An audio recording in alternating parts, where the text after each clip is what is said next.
सानोदेखि खेल्दै आएको खेल मैदान आजसम्म राम्रै छ, खेलिरहेका छौँ। नमस्कार, नमस्ते सबै मेचीनगरवासी। यो मेचीनगर 14 हो। यहाँ एउटा पुरानो खेल मैदान छ। यसको संरक्षणका लागि हामी सबै लागि परेका छौँ।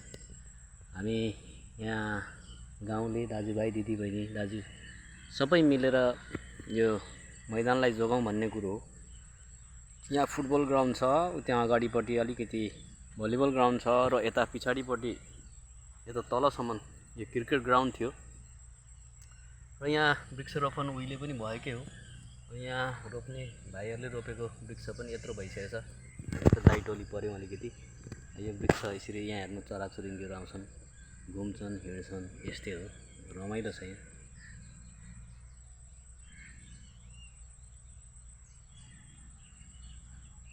हेर्नु यहाँ कोर्रा आयो, कति राम्रो छ चराचुरुङ्गी खेल्ने ठाउँ।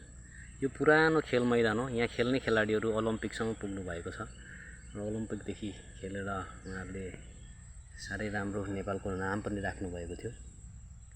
र यहाँ खेल्ने खेलाडीहरू 60 वर्ष नागिसक्नु भएको छ र सबैलाई आह्वान गरिन्छ। यो हामीले जसरी सानो बोट बिरुवा ल्याएर रोप्यौँ वृक्ष रोप्नको लागि, यहाँ आज कार्तिक शुक्ल पूर्णिमाको दिन फेरि पनि वृक्षारोपण गरेका छौँ।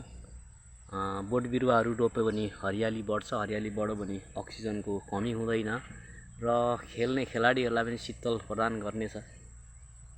यो जोगाउन सबै अभिभावकज्यूहरूलाई पनि आह्वान गरिन्छ। धन्यवाद। यहाँ खुल्ला मैदानमा एक्सर्साइज गर्नु, योगा गर्नु, खुल्ला मैदानमा खेल्नु भनेकै जीवनको सबैभन्दा उत्कृष्ट डाक्टर नै खेलकुद हो। शान्ति र विकासको लागि नै खेलकुद हुन्छ। त्यसकारणले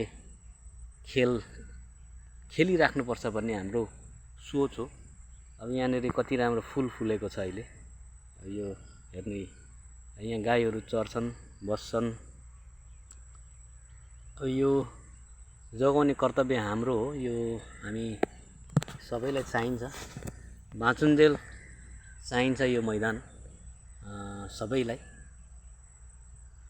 र यहाँनिर केही हस्तक्षेप गर्न आउने व्यक्तिहरू देखियो भने हामी सबै मिलेर एकजुट भएर प्रतिकार गर्नेछौँ। अस्ति पनि आएका थियौँ हामी पनि धेरैजना। यो कृषि औँसीको दिन जोतिएको रहेछ। त्यो दिन आउँदा यहाँनिर कसले जोतो भन्दाखेरि नामहरू खुले, फोन गरेर बोलाउँदा आउनु सक्दैनन्।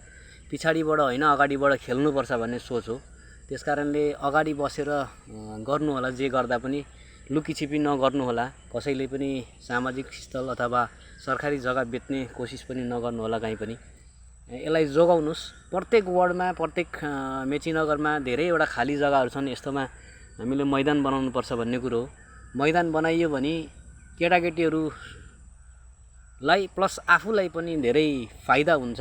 एक्सर्साइज गर्न पाइन्छ, व्यायाम गरिन्छ, योगा गरिन्छ।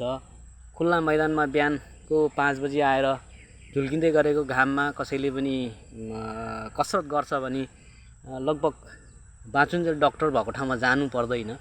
त्यसकारणले हामीले यो खेलको लागि नै हो सबै। शान्ति र विकासको लागि खेल चाहिन्छ भन्ने कुरो हो। धन्यवाद सुन्नुहुने, देख्नुहुने, मानव अथवा हेर्नुहुने सबैजनालाई। र आएर एक एकवटा बोट बिरुवा रोपिदिनु हुन आह्वान गरिन्छ। हामीले धेरै रोपेका छौँ। यता रोपेको धेरैवटा काटिदिएछन्। हामीले चाल पाएनौँ। चाल पाएको भए हामी पनि तास्ने थियौँ। जय होस् सबैको। धन्यवाद। फेरि पनि भेटिनेछौँ, गफ गर्नेछौँ। यस्तै हो, सामाजिक सञ्जाल नै यसरी चल्ने रहेछ अहिले। सामाजिक सञ्जालबाटै केही गरौँला भन्ने हो। यो माथि पहाड हेर्नु न कति राम्रो छ। आहा, यसरी यस्तो ठाउँमा खेल मैदान बनाउनु पर्ने कुरो हो। धन्यवाद यो वृक्षलाई। जय होस्। अब केटाकेटीहरू आए, केटाकेटी खेल्ने केटाकेटीहरू आउन थाले।